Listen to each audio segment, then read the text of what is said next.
काय बोलू, कसे सांगू जीवनाची ही चित्रकथा. आईवडिलाच्या एका चुकीने भोगतो आहे व्यथा. बळ आलं जगण्याला आनंदवनाच्या प्रेमानं, जरी असलो व्याधीग्रस्त आपलंसं केलं मामाने. माझं आयुष्य मातीमध्ये जाईपर्यंत जगत राहील, माझ्यासाठी झटणाऱ्या मामाला आयुष्य मागत राहील. बीडपासूनच 15 किमी असलेल्या पाली या गावच्या परिसरामध्ये बालाघाटाच्या सानिध्यात आनंदवन हा परिसर. यालाच इनफ्रंट असेही म्हणले जाते. हा परिसर एवढा आल्हाददायक आहे की कोणत्याही पर्यटन स्थळापेक्षा सुंदर आहे. इन्फंट इंडिया हे एड्सग्रस्त अनाथ मुलांचे आश्रम या ठिकाणी वसलेले आहे. या ठिकाणी आल्यावर रस्त्यावर काही फलक लावण्यात आले आहे आणि त्यावर लिहिले आहे, उड़ जाएगा एक दिन पंछी, रहेगा पिंजरा खाली, आणि मानव हीच ईश्वर शवा. हाच तो परिसर, हेच ते स्थळ ज्या ठिकाणी समाजाने नाकारलेल्या जीवनाला आकार देण्याचा प्रयत्न केला जातो. याच ठिकाणी ज्या समाजानं एकेकाला टाकून दिलं गेलं आणि भयानक अशा एड्सनं ग्रासलेल्या त्यांच्या जीवनामध्ये नंदनवन फुलवण्यासाठी याच इनफ्रंटमधून त्यांना आकार दिला जातोय. हा परिसर पाहून एकच असंच वाटेल की हे एखादं पर्यटन स्थळ असेल. या परिसराकडे पाहिलं असता निसर्गाने नटलेली सौंदर्यसृष्टी पाहिल्यानंतर हे पर्यटन स्थळ असल्यासारखं वाटेल, पण नक्कीच नाही. तर या ठिकाणी एड्स बाधित मुलांसाठी नंदनवन फुलवणारं एक दाम्पत्य, ज्या दाम्पत्यानं याच ठिकाणी त्यांच्या जीवनामध्ये नंदनवन फुलवलंय.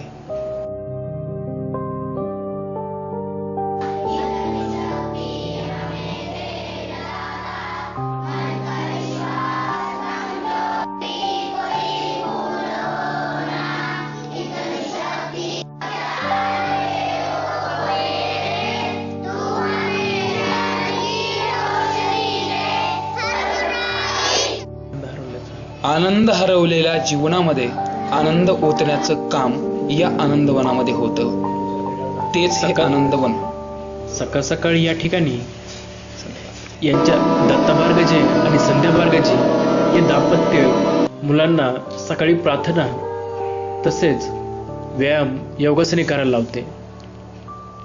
यामुळे मुलांच्या प्रकृतीत सुधारणा होऊन त्यांचं आयुष्य वाढते. ज्या समाजामध्ये त्यांना त्यांच्या आईने सोडून दिलं, वडिलांनी सोडून दिलं, त्यांच्यासाठी आई आणि वडील बनण्याचं काम हे करत आहेत. त्यांना खाऊ देण्याचंही काम करत आहेत. या ठिकाणी कोरफड आणि ओवा देऊन मुलांची प्रतिकारशक्ती वाढावी यासाठी त्यांना सकाळच्याला कोरफड आणि ओवा दिला जातो. या दोन्ही दाम्पत्यानं सर्वस्वाने या मुलांसाठीच वाहून घेतलेलं आहे. बाबा आमटेची प्रेरणा घेऊन हे दाम्पत्य बीड येथील पाली परिसरामध्ये आनंदवन हे अनाथ आश्रम केला आहे. त्यांचं आयुष्यच निराळं, त्यांचं जगणंही निराळं. जगणं हे कशासाठी याचाही भान नाही. लहान वयामध्ये आलेला हा व्याधी, जडलेला हा व्याधी, ज्याच्यामुळं त्यांच्या आयुष्यालाच कलाटणी भेटली. या ठिकाणी मुलांना 3 वेळेचं जेवण दिलं जातं. त्यामध्ये वेगवेगळे पदार्थ त्यांना दिले जातात, कारण की यामुळे त्यांची प्रतिकारशक्ती वाढते. या जेवणाबरोबरच मुलासोबत दत्ता बारगजे आणि त्यांची आईही बसतात, कारण की सगळे मुलासोबत जेवण करणं हा वेगळाच अनुभव ते घेत असतात. हेटाळलेल्या जेवणाला आपलंसं मानून त्यांना गोड घास भरवणं हेच संध्या बारगजे आणि दत्ता बारगजेचं ध्येय आहे.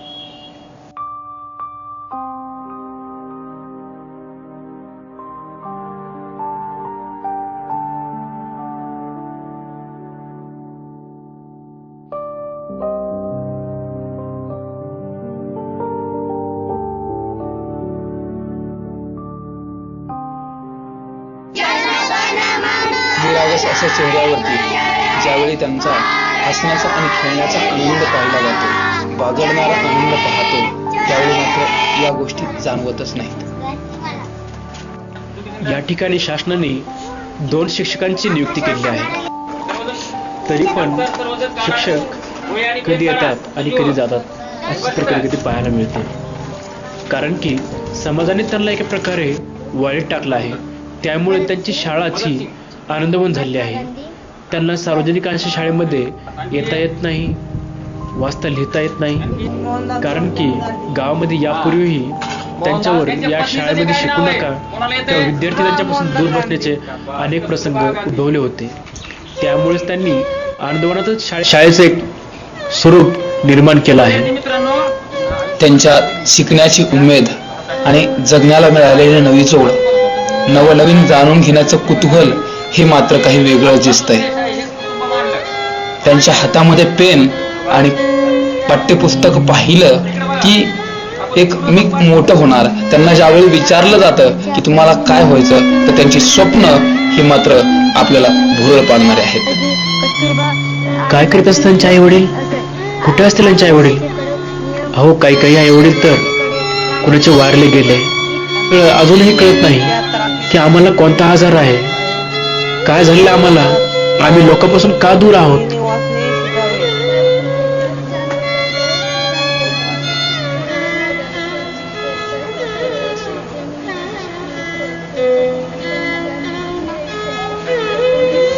जीवनाचा घाट आणि जगण्याची पहाट आपल्या शिक्षणातून गिरवण्यासाठी, आपलं नव उमेदीचं जीवन आयुष्य जगण्यासाठी यांच्या चेहऱ्यावरचं हसू आणि त्यांची धडपड हीच आपल्याला एक खरी पावती मिळते.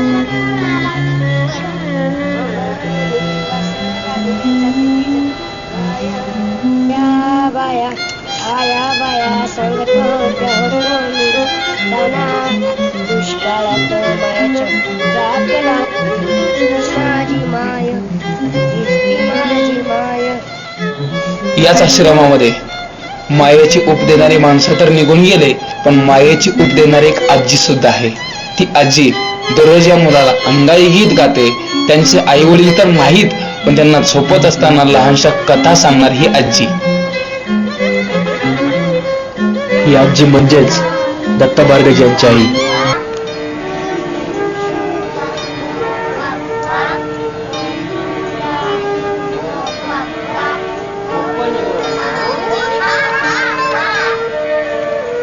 ही मुलं काही श्रमदानही करतात, ज्यामुळे त्यांचे स्नायू तसेच शारीरिक शक्ती वाढण्यास त्यांना मदत होते. यामुळे या ठिकाणावरील छोटे काम ते करत असतात.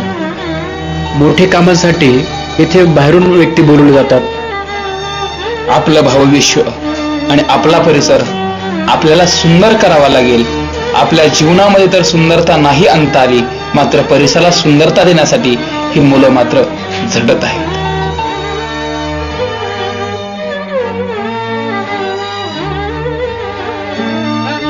बऱ्याच वेळी एडसचं नाव ऐकलं तरी माणसं नाकारतात, माणसं हेटाळतात, माणसं जवळही जायचा प्रयत्न करत नाहीत.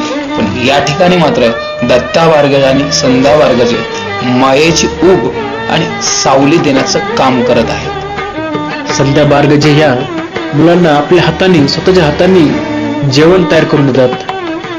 उत्कृष्ट प्रतीचे जेवण या ठिकाणी निर्माण केले जाते. या प्रत्येक कामामध्ये या दाम्पत्याने पूर्ण आपलं आयुष्य झोकून दिलेलं आहे, हेच पाहावयास मिळते.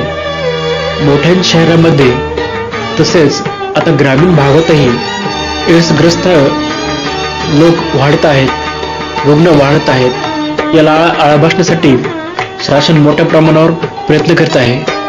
परंतु ज्यांचा कोणताही दोष नाही असे हे चिमुकले मुलं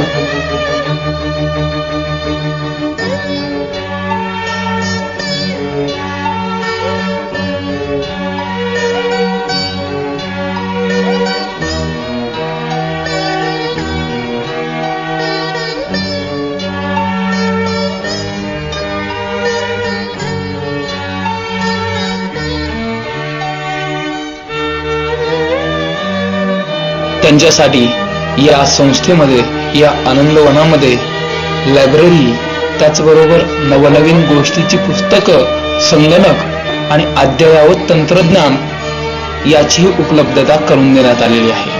उत्कृष्ट प्रतीचे सुविचार आणि मुलांना काय मनोरंजन पाहण्यासाठी टेलिव्हिजनची या ठिकाणी सोय करण्यात आली आहे. मुलींचं आणि मुलांचं वसतिगृह हे वेगवेगळं आहे. अनेक सोयी या ठिकाणी या दाम्पत्याने त्यांना निर्माण करून दिलेलं आहे. कारण काही वर्षापूर्वी या ठिकाणी मोठ्या प्रमाणात वार येऊन अनेक मोठं नुकसान झालं होतं. या ठिकाणचं छप्परही तुटलं गेलं होतं.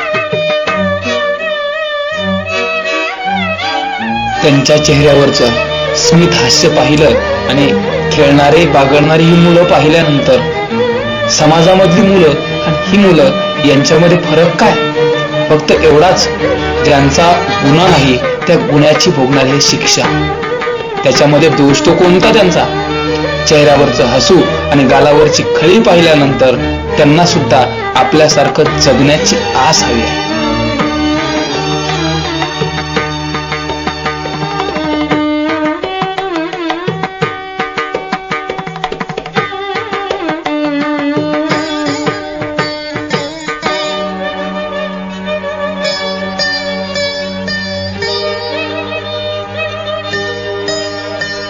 महाराष्ट्र शासनाकडून वेळोवेळी यांना दवा औषधं दिली जातात. यामध्ये ARTचा समावेश आहे. ज्या औषधांमुळे त्यांच्या प्रतिकारशक्तीला वाव मिळतो. त्याचप्रमाणे 2 वेळेला या मुलांना 4 गोळ्या घ्याव्या लागतात. जगण्यासाठी संघर्ष तो करावाच लागतो.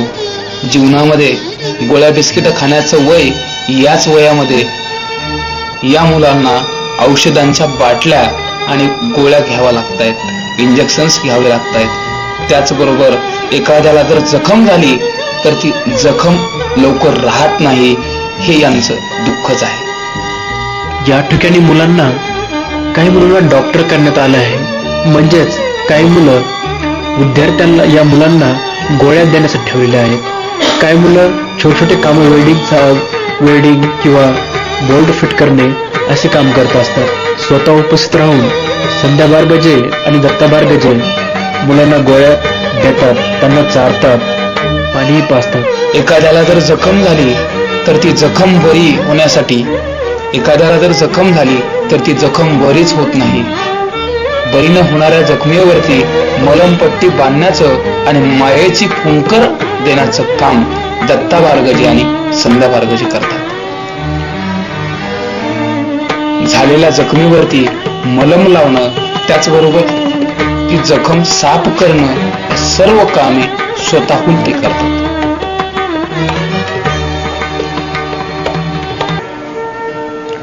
दत्ता बारगजे यांनी वैद्यकीय व्यवसाय आणि संध्या बारगजे यांनी प्राध्यापक या पेशातून सोडून देऊन या मुलांसाठी, बाबा आमटेंची प्रेरणा घेऊन या मुलांसाठी काहीतरी करू म्हणून हे आनंदवन स्थापन केलं आहे.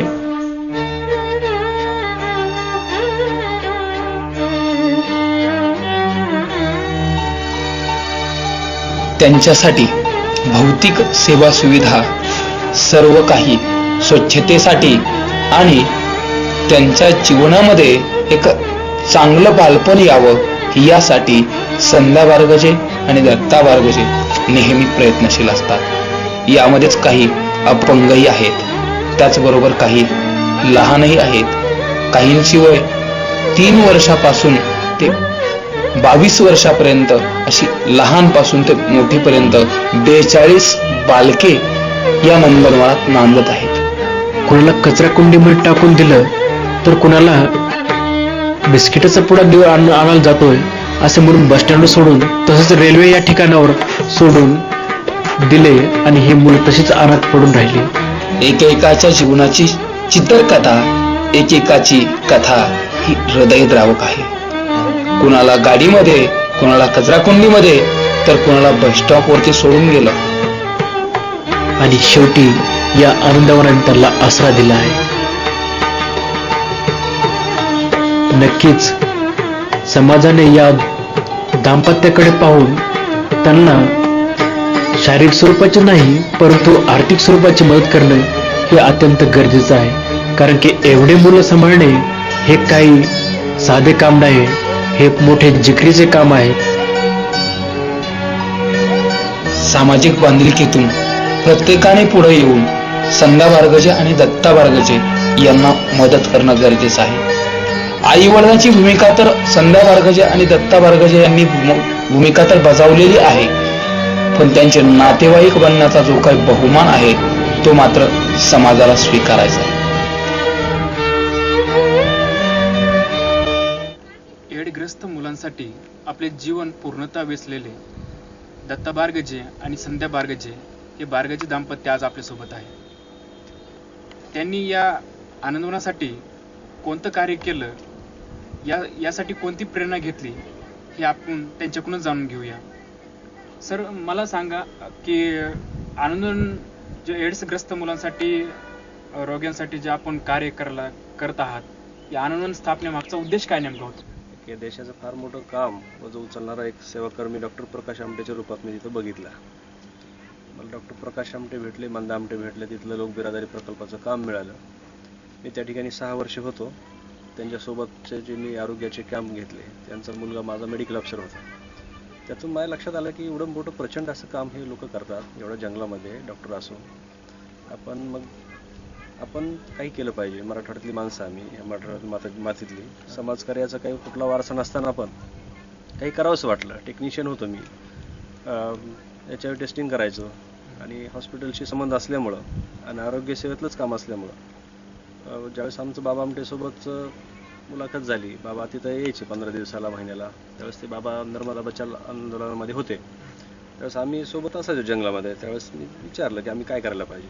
बाबांनी स्पष्ट सांगितलं की बाबा त्या प्रकारची नजर असावी लागते आणि समस्या बदलत राहतात. त्यावेळेसची जरी कुष्ठरोगाची समस्या असली तरी आता एड्स रोगाची सेम समस्या आहे. तुम्ही ऑलरेडी टेक्निशियन आहेत किंवा हॉस्पिटलमध्ये काम करतात, तुम्हाला आता ते माहिती आहे. संपूर्ण एड्सच्या ह्या सगळ्या अफवेमुळे पूर्ण जग जळत आहे. तुम्ही जर त्यातलं एखादं काम घेतलं तर फार बरं होईल, म्हणजे तुम्हाला काम करता येईल. आणि विशेष म्हणजे कुठल्याही अवेअरनेस किंवा ह्या त्या गोष्टीच्या मागं न लागता की बाबा HIV ग्रस्त आईवडील मरतात आणि मुलांचे फार हाल होतात. त्यांना कुणी हात लावित नाही, नातेवाईक पण जवळ येत नाहीत, ते बहिष्कृत वंचित जीवन जगतात. अशा मुलांना जर रेग्युलर औषध उपचार आणि जर तुम्ही संगोपन केलं, त्यांना परिवार दिला, त्यांचा तुटलेला परिवार जर तुम्ही झालात तर हे खूप मोठं बरं होईल. म्हणून मला त्या ठिकाणी ते धक्का मिळाला, ते प्रेरणा मिळाली. त्या ठिकाणी मग मी बदली करून वर्धेला आलो. वर्धेच्या बी गांधी आश्रमामधून मी थोडंसं आणखी माझं बळ वाढवून घेतलं आणि मी बीडला जिल्हा रुग्णालयामध्ये बदली करून आलो. तिथंही मी काम केलं आणि त्यानंतर मग मी हा विचार तयार केला की आपण काहीतरी समाजसेवा केली पाहिजे. यासाठी कोणती अशी काही घटना घडली होती का की तुम्हाला याच्यातून असं प्रेरणा भेटली किंवा ती घटनामुळे तुम्ही याच्याकडे परावर्तित झालात? मी याच्यावर टेस्टिंग करायचो ब्लड बँकेला आणि HIV ग्रस्त जे काही समजा पेशंट आहे त्यांच्या संबंधामध्ये मी ICTC आणि 50 नंबरला असताना मला थोडंसं सामाजिक कामामधला थोडा इंटरेस्ट असताना मी थोडं बघायचो की बाबा पॉझिटिव्ह लोक थोडंसं त्यांचं स्टेटस झाकतात, परंतु ज्यावेळेस त्यांची डेथ होते त्यावेळेस त्यांच्या मुलांवरती फार आपत्ती कोसळते. त्याच्यामुळे हा विचार माझ्या डोक्यात होता. माझ्या गावातला एक व्यंकट नावाचा मुलगा होता, 71-72 किलो वजनाचा, एवढा तरण्या मुलगा, परंतु याच्याविषयी केवळ ERT नाही आणि अशा बहिष्कृत वातावरणामुळे घरामध्ये त्याचे फार बेहाल झाले आणि त्याचं मी जे जवळून पाहितलं ते मला बघवत नाही. आणि त्याच्यामुळे मला असं वाटलं की आपण याच्यावरती काम केलंच पाहिजे. यांना औषधोपचार आणि यांच्यामधली जर जागृती केली, त्यांचं जर भरणपोषण जर केलं तर निश्चितपणे हा आजारापासून आपल्याला म्हणजे काही होणार नाही आणि पेशंट हा जास्तीत जास्त दिवस जगल, हा विचार मी तिथं दृढ केला. आणि मी जिल्हा रुग्णालयामधून हे काही पेशंट बघितले. त्यानंतर विशाल नावाचा आता आपल्याकडे मुलगा आहे, त्याची आई शेवटच्या स्टेजवर होती, पार्वती नावाची. तिनं हा मुलगा माझ्याकडे आणून सोडला आणि म्हणली आता मी ह्या शेवटचा क्षण आहे माझा. त्यानंतर ती 15 दिवसामध्येच एक्सपायर झाली. विशाल मी दत्तक म्हणून घेतला आणि विशाल आल्याबरोबर मग ते आनंदवनाचा तिथं सुरुवातच झाली. तिथं इन्फंट इंडिया मग मी ट्रस्ट ओपन केलं, स्थापन झालं ते चॅरिटेबल ट्रस्ट. त्या संस्थानंतर मग हे काम सुरू झालं. विशालनंतर मग संपूर्ण गोष्ट ही मीडियानं महाराष्ट्रभरामध्ये नेली. असे मग ते ओळखीनं HIV ग्रस्त अनाथ बालकांचं संगोपन सुरू झालं. क्वार्टरमध्ये सुरू झालं, घरामधून सुरू. अनेक वेळा असं पाहण्यात येतं की एखादा व्यक्ती कोणतंही काम करायला घेतो, परंतु त्याला जर घरातून पाठिंबा मिळत नसेल किंवा न मिळाला तर अनेक काही आपल्याला करता येत नाहीत. तर यासाठी मॅडम, तुम्ही जे हा पाठिंबा म्हणजे एड्स ग्रस्तसाठी सर असे करायला लागले, तर आपण त्याला पाठिंबा द्यावा असं कधी वाटलं आणि का वाटलं? भामरागडला असताना आम्ही सोबतच होतो. त्या ठिकाणी बाबा आमटे, साधनाताई आमटे, प्रकाश भाऊ, मंदाताई यांच्या संपर्कात आम्ही सोबतच होतो. ते कार्य तर जवळून पाहिलंच, परंतु नेमकं काय करावं अशी आमची म्हणजे आम्हाला सुचत नव्हतं की नेमकं आपण काय करायला पाहिजे. त्यानंतर जिल्हा रुग्णालयात ज्यावेळेस बदली करून घेतली सरांनी आणि ठरवलं होतं की काहीतरी करायचंच, पण ते काय केलं पाहिजे हे नक्की सांगता येत नाही किंवा ठरवता येत नव्हतं. जिल्हा रुग्णालयात आल्यानंतर जो विशालचा प्रसंग आता सरांनी सांगितला की विशालची आई म्हणजे अशीच HIV टेस्टिंगसाठी त्यांच्याकडे आली होती ब्लड बँकेला. तुम्हाला पाठिंबा कसं वाटलं? तर विशालचं म्हणजे विशालपासून सुरुवात झाली आनंदवनाची. आणि त्यानंतर सरांनी मला असं सांगितलं की त्यावेळेस म्हणजे माझ्या जॉबचं पण चाललेलं होतं. MA BEd झालेलं असल्यामुळं मानूरकर महाविद्यालयामध्ये मला कॉल आलेला होता. तर आता जॉब करायचा की हे आपण आनंदवन सुरू करायचं. तर हे दोन्ही गोष्टी समोर होत्या. पण मी विचार केला, मला असं वाटलं की एक लेक्चर होऊन आपण म्हणजे ज्ञानदान करण्यापेक्षा हे तर कार्य बरेच जण करतात, परंतु या अनाथ मुलांसाठी आपल्याला काही करता आलं किंवा त्यांना एक आई म्हणून प्रेम देता आलं, तर ही एक खूप वेगळी आणि म्हणजे माझ्यासाठी आनंदाची गोष्ट होती. आणि म्हणून मला असं वाटलं की आपण हे वेगळं काम करावं. त्यासाठी मी पाठिंबा दिला त्यांना. आणि त्यांचं राहण्यापिण्याचं कशा सोयी उपलब्ध आहेत? आता आपल्याकडं 42 आहेत HIV ग्रस्त अनाथ बालकं. संपूर्ण महाराष्ट्रभरातून आहेत. मुंबई, नगर, नाशिक, पुणे आणि जिल्ह्यातल्या विविध तालुक्यातून.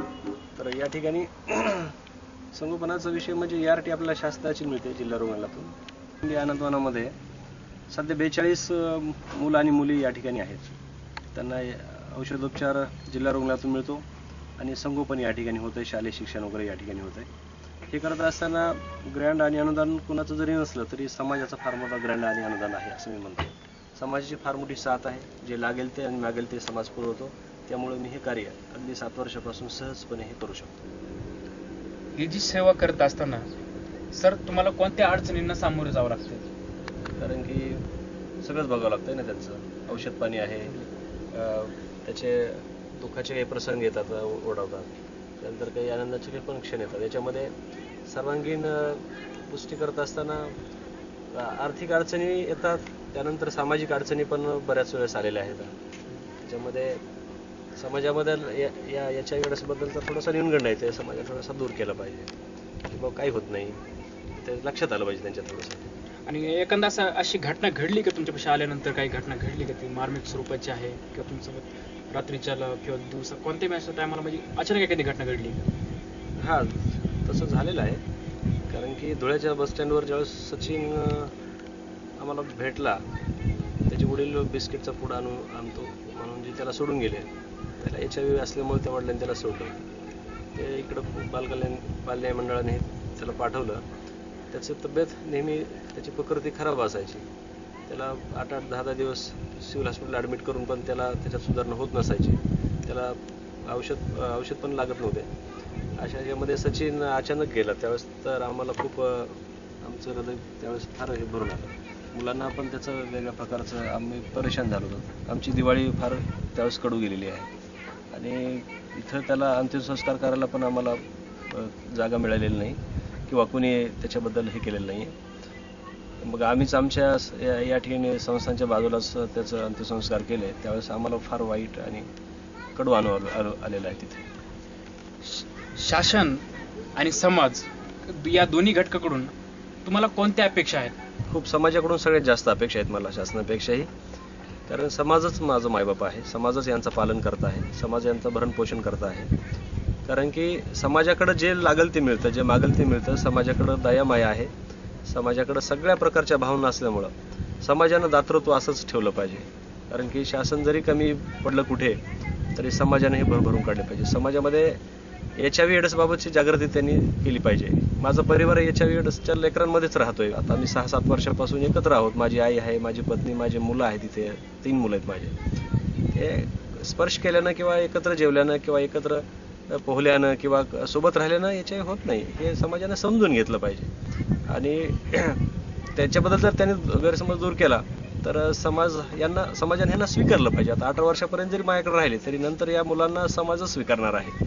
किंवा HIV जरी मुलं असतील तरी त्यांनी त्यांच्या मुख्य प्रवाहात त्यांना सोबत सामावून घेणं गरजेचं आहे. असं मला समाजाकडून एवढी प्रचंड अशी मोठी अपेक्षा आहे, असं मला या ठिकाणी सांगायचं आहे.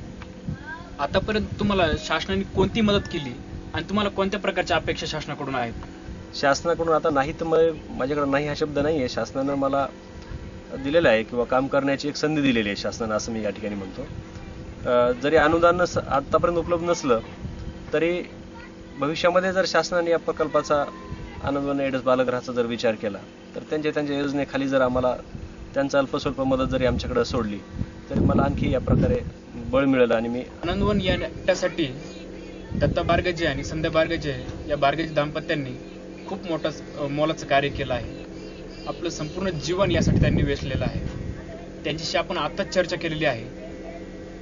हा जो प्रकल्प आहे, हे जे कार्य त्यांनी हाती घेतलेलं आहे, हे अशाच प्रकारे वाढीस जावं, याचा चांगला विकास हो. तसेच एड्सग्रस्त जे बालक आहेत तेही समाजामध्ये सामील होऊन आपलं जीवन चांगल्या प्रकारे व्यतीत करो. तसेच अनेकांना या एड्सबद्दल माहिती नसते, यामुळे गैरसमजुती निर्माण होतात. अनेक लोक याला भिवून किंवा गैरसमजुतीच्या खातर दूर जाण्याचा प्रयत्न करतात, किंवा यासाठी त्यांनीही या एड्सबद्दल जाणून घेतलं पाहिजे.